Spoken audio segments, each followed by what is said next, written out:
살아남는 이들 제28장 그리스도의 재판. 천사들은 하늘을 떠날 때에 슬픔에 잠겨 그들의 찬란한 면류관을 벗었다. 저희의 사령관이 고통을 당하시고 가시관을 쓰시고 있는데 저들이 그 면류관을 쓸 수가 없었다.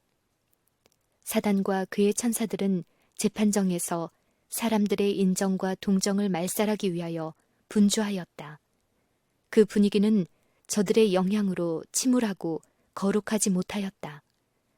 제사장들과 장로들은 저들의 영향을 받아 인성으로는 견디기 어려운 방법으로 예수를 모욕하고 학대하였다.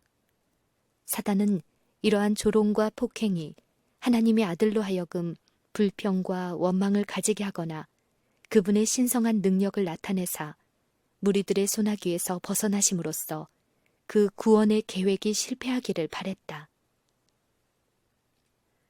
베드로의 부인. 베드로는 주의 뒤를 따라갔다. 그는 예수께서 어떻게 되시는가 보고 싶었다. 그러나 그가 그의 한 제자로 알려졌을 때는 자신의 안전을 위한 두려움 때문에 그를 모른다고 부인하였다.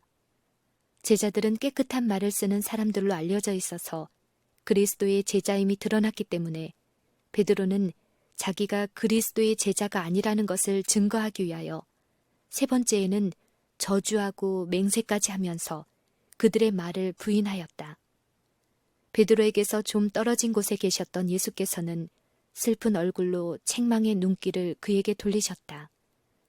그때 그 제자는 다락방에서 자기에게 하신 예수의 말씀과 또한 자기가 진심으로 다 주를 버릴지라도 나는 언제든지 버리지 않겠나이다 라고 장담하던 것을 기억하였다. 그 주님을 모른다고 하고 저주와 맹세까지 하였다. 그러나 예수의 시선은 베드로의 마음을 녹여 그를 구원하였다. 그는 심히 통곡하면서 그 큰 죄를 뉘우치고 개전하였다. 그리고 그의 형제들을 격려하기 위하여 준비하였다. 재판정에서 무리들은 예수의 피를 요구하며 날뛰었다. 그들은 예수를 잔인하게 때리고 그에게 헌 자줏빛 왕복을 입힌 후 그 거룩한 머리에 가시관을 씌웠다. 저희는 그 손에 갈대를 쥐어주고 그 앞에 엎드려 절하면서 유대인의 왕이여 평안할지어다 라고 조롱하였다. 그런 후에는 그의 손에서 갈대를 빼앗아 그것으로 머리를 쳐서 가시가 이마를 찌르게 하여 얼굴과 수염으로 피가 흘러내리게 하였다. 천사들은 그 광경을 참아 볼 수가 없었다. 저희는 예수를 구원하려고 하였으나 지휘하는 천사들은 저들에게 그것이 인생을 위하여 지불해야 할 큰 속죄의 값이라는 것과 오직 그것으로만 사람이 완전하게 되고 죽음의 권세를 가진 자를 멸할 수 있다는 것을 말하면서 그들을 제지하였다. 예수께서는 자기가 굴욕을 당하는 광경을 천사들이 보고 있다는 것을 아셨다. 가장 약한 천사일지라도 그 조롱하는 무리를 힘없이 쓰러뜨리고 예수를 구할 수 있었다. 그는 자기가 만일 그 아버지께 구하기만 하면 천사들이 즉시 자기를 구해줄 것도 아셨다. 그러나 그는 구원의 계획을 수행하기 위해서 악한 자들의 학대를 견디셔야 할 필요가 있었다. 그 격분한 무리가 극히 야비한 방법으로 능욕을 가해올지라도 예수께서는 온유하고 겸손하게 그 무리 앞에 서 계셨다. 저희가 그분의 얼굴에 침을 뱉었다. 그러나 훗날 그 얼굴이 하나님의 도성을 비추고 해보다 더 밝게 빛날 때 그들은 그 얼굴에서 숨으려고 할 것이다. 그리스도께서는 그 범죄자들을 조금도 노한 얼굴로 보지 아니하셨다. 그의 머리에 헌옷을 씌워 그의 눈을 가리우고 그의 얼굴을 치며 선지자 노릇하라, 너를 친 자가 누구냐 라고 조롱하였다. 천사들 가운데 동요가 일어났다. 만일 저희의 주의하는 천사들이 그들을 제지하지 않았다면 그들은 즉시 예수를 구원하였을 것이다. 제자들 중에 더러는 용기를 내어 예수께서 계신 곳으로 들어가 그의 고난당하시는 모습을 목격하였다. 그들은 주께서 신성한 능력을 나타내어 자신을 그 원수의 손에서 구하시고 그 잔인한 자들을 벌하실 줄로 기대하였다. 상황이 바뀔 때마다 그들은 희망이 부침을 거듭했다. 혹시 자기들이 속은 것은 아닌가 하여 의심도 하고 염려도 하였다. 그러나 저희가 변화산에서 들은 음성과 본 영광은 그분이 하나님의 아들이라는 저희의 믿음을 더 굳게 하였다. 저희가 본 광경, 곧 병자를 고치시고 소경의 눈을 뜨게 하시며 귀머거리를 듣게 하시고 귀신을 꾸짖어 내쫓으시며 죽은 자를 다시 살리시고 바다와 바람을 잔잔하게 하시던 예수의 이적들을 다시 회상하였다. 그들은 예수께서 죽으시리라는 것을 믿을 수 없었다.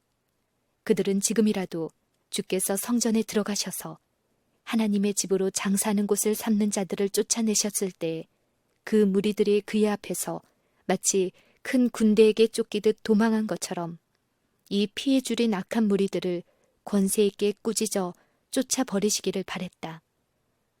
제자들은 예수께서 그 권세를 나타내사 모든 사람에게 그분이 이스라엘의 왕이심을 알게 하시기를 바랬다. 유다의 자백. 유다는 예수를 판 자기의 배반 행위에 대하여 심히 후회하고 부끄러워하였다. 그는 주께서 당하시는 능욕을 보고 마음이 깊이 찔렸다. 그는 예수를 사랑하긴 했으나 돈을 더 사랑하였다. 그는 예수께서 자기가 이끌고 간 폭도들에게 붙잡히시리라고는 생각하지 않았었다. 그는 예수께서 기적을 행하여 자신을 저희에게서 구원하실 줄로 믿었다. 그러나 그는 재판정에서 피해 줄인 격분한 무리들을 보았을 때 자기의 과오를 깊이 깨달았다. 많은 사람들이 예수를 가혹하게 신문할 때 유다는 그 무리 가운데 뛰어들어가서 자기가 무죄한 피를 팔아서 범죄했다는 사실을 자백하였다. 그는 제사장들에게 그가 받았던 돈을 돌려주고 주께서는 전혀 죄가 없으시다고 주장하면서 예수를 놓아달라고 간언하였다. 잠시 동안 제사장들은 당황과 혼란 가운데 아무 말도 못하고 있었다. 저희들은 예수의 한 잘 알려진 제자를 포섭하여 삭슬 주면서 예수를 저희의 손에 팔게 한 사실이 백성들에게 알려지기를 원하지 않았다. 그들은 저희가 예수를 도둑을 색출하듯 한 것과 비밀리에 그를 체포한 것을 숨기려고 하였다. 그러나 유다의 자백과 그의 초췌하고 당황하는 모습은 제사장들이 예수를 잡은 것은 그를 증오한 데 기인했다는 사실을 무리들에게 드러내고야 말았다. 유다가 큰 소리로 예수의 무죄를 주장할 때에 제사장들은 그것이 우리에게 무슨 상관이 있느냐, 네가 당하라고 대답하였다. 저희는 예수를 소나기에 둔 이상 그를 처치하기로 작정하였다. 유다는 고민에 빠져 그 경멸스러운 돈을 그에게 삭스로 준 자들 앞에 던지고 고민과 공포 속에 나가서 스스로 목을 메었다. 예수의 주위에 있는 무리들 가운데는 예수를 동정하는 자들도 많았는데 그들은 많은 질문에 대하여 예수께서 아무 대답도 하지 않으시는 것을 보고 놀랐다.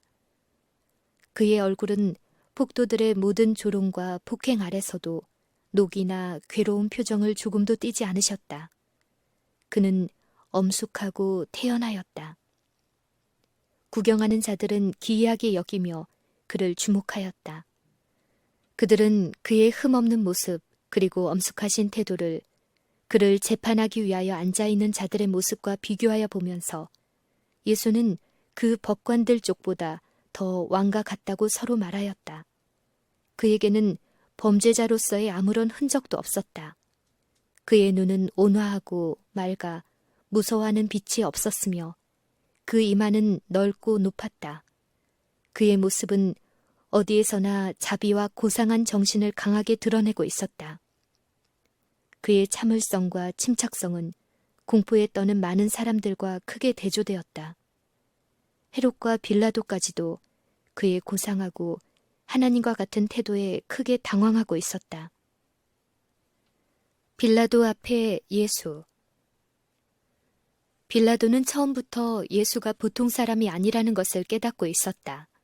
그는 주께서 탁월한 성품을 가지셨으며 전혀 무죄하시다는 것을 믿고 있었다.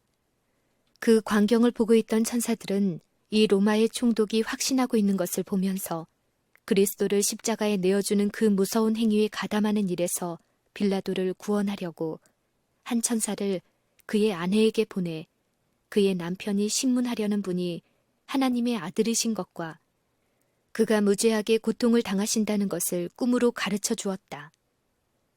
그 여인은 즉시 빌라도에게 기별을 보내어 자기가 꿈속에서 예수 때문에 애를 많이 썼으니 그 거룩한 사람을 상관하지 말라고 경고하였다. 그 전령이 무리를 해치고 급히 그 편지를 빌라도의 손에 전했다. 그는 그 편지를 읽자 부들부들 떨며 얼굴이 창백해졌다. 그는 즉시 예수를 죽이는 일에 아무 상관도 하지 않기로 결심하였다. 그는 유대인들이 예수를 죽이려고 할지라도 그 일에 어떤 영향력도 끼치지 않고 다만 그를 구원하기 위하여 힘쓰기로 작정하였다. 헤롯에게 보냄. 빌라도는 헤롯이 예루살렘에 있다는 말을 듣고 그가 예수를 신문하고 정죄하는 모든 책임에서 벗어날 수 있는 희망으로 안심이 되었다. 그는 즉시 예수를 그 송사하는 자들과 함께 헤롯에게로 보냈다. 이 통치자는 죄로 마음이 완고해져 있었다. 침례 요한을 죽인 것이 그의 양심의 상흔이 되어 도무지 지워버릴 수 없었다. 예수와 그의 행하신 이적들에 대한 소문을 들었을 때 그는 침례 요한이 죽은 자 가운데서 다시 살아나지 않았나 생각하고 공포에 떨었다. 빌라도가 헤롯에게 예수를 보내어 자기 앞에 서게 되자 헤롯은 이것이 자기의 권력과 권위와 판단을 존중하는 것이라고 생각했다. 이것이 전에 원수였던 그 두 통치자를 친구가 되게 하는 계기가 되었다. 헤롯은 자기를 만족시켜줄 만한 예수의 대단한 이적을 기대하면서 그를 보고 싶어 했다. 그러나 호기심을 만족시키거나 자기의 안전을 추구하는 것이 예수의 일은 아니었다. 그의 신성한 이적의 능력은 다른 이들의 구원을 위하여 사용할 것이요, 결코 자기의 이익을 위하여 사용할 것이 아니었다. 예수께서는 헤롯의 여러 가지 질문에 대하여 일체 대답하지 아니하셨고 또 미친 듯이 고소하는 그 원수들에게도 아무 대답도 하지 아니하셨다. 헤롯은 예수께서 자기의 권세에 대하여 아무 두려움을 보이지 않자 노하여 그의 군사들과 함께 하나님의 아들을 조롱하고 비웃고 능욕하였다. 그러나 그는 예수께서 그처럼 치욕적인 능멸을 당하시면서도 오히려 고상하고 하나님과 같은 태도를 가지시는 것에 놀라 그를 정죄하기가 두려워 다시 빌라도에게 돌려보냈다. 사단과 그의 천사들은 빌라도를 유혹하여 그를 자멸시키려고 하였다. 그들은 빌라도를 부추겨 만일 예수를 정죄하는 데 찬성하지 않으면 다른 이들이 이 일을 행할 것이요, 그 무리들이 예수의 피에 굶주려 있는데 만일 그가 예수를 십자가에 못 박으라고 내어주지 않는다면 그는 권세와 세상의 명예를 잃을 뿐 아니라 그 미혹자를 믿는 자라고 고발을 당하게 될 것이라고 생각했다. 빌라도는 자기의 권세와 지위를 잃을까 두려워 예수를 죽이도록 허락하였다. 비록 그가 예수의 피를 그 송사한 자들에게 돌리고 그 무리들은 그 피를 우리와 우리 자손에게 돌릴지어다 라고 외쳐 그 피를 받았지만 빌라도가 결코 결백하지는 못했다. 그는 예수의 피를 흘리도록 한 죄를 범한 것이다. 그는 이기적인 생각을 가지고 세상의 권력자들로부터 받을 명예 때문에 한 무죄한 사람을 죽음에 내어준 것이다. 만일 빌라도가 자기의 확신을 좇았다면 예수를 정죄하는 데 상관하지 않았을 것이다. 예수께서 신문을 받으시는 동안 가지신 태도와 말씀은 그 자리에 있는 많은 사람의 마음에 깊은 감명을 주었다. 이러한 감화의 결과는 그가 부활하신 후에 분명히 나타났다. 그때 교회에 들어온 사람들 중에는 예수께서 신문 받으실 때부터 죄를 깨닫게 된 사람들이 많이 있었다. 사단은 자기가 유대인들을 충동하여 예수에 대해 저지르게 한 그 모든 잔인함에 대하여 예수께서 조금도 원망하지 않으시는 것을 보고 분통이 터졌다. 비록 예수께서는 사람의 성정을 가지셨을지라도 하나님의 오래 참으심과 같은 인내를 가지고 아버지의 뜻에서 조금도 이탈하지 않으셨던 것이다.